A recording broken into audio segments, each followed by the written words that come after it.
Hi, this is Radovan from Czech the Duck team. We will very briefly present you our leadership of an organization that we know quite well. We will structure this presentation based on the EFQM excellence model, which is very well recognized international model for excellence. The American listeners might understand the Malcolm Baldrige Award, which is quite similar to the EFQM model. So let's look at a few of the aspects. The organization that we will cover is a rather traditional educational institution in Central Europe, which has been on the market for quite some time. This causes some issues for the leadership. So the first aspect, as EFQM understands excellence, is adding value for customers.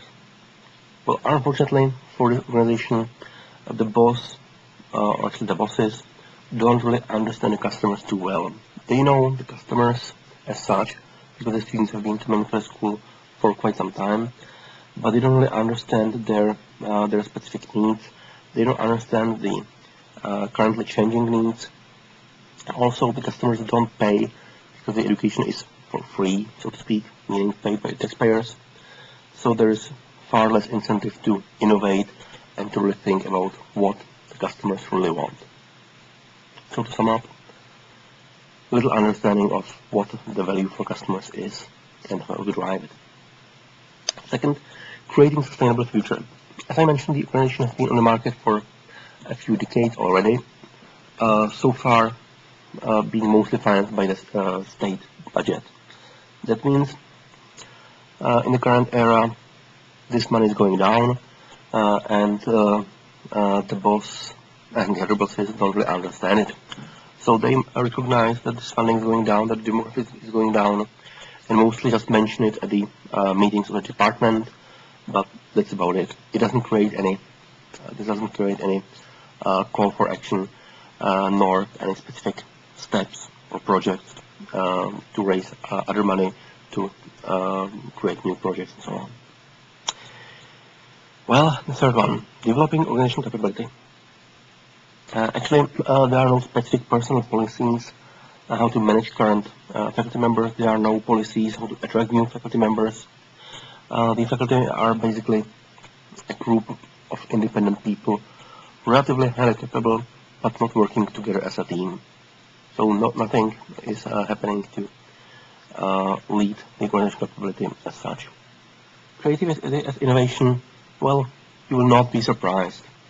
The new ideas are, as you can expect, a threat to the current environment. The environment is actually fairly rigid and hostile to new ideas.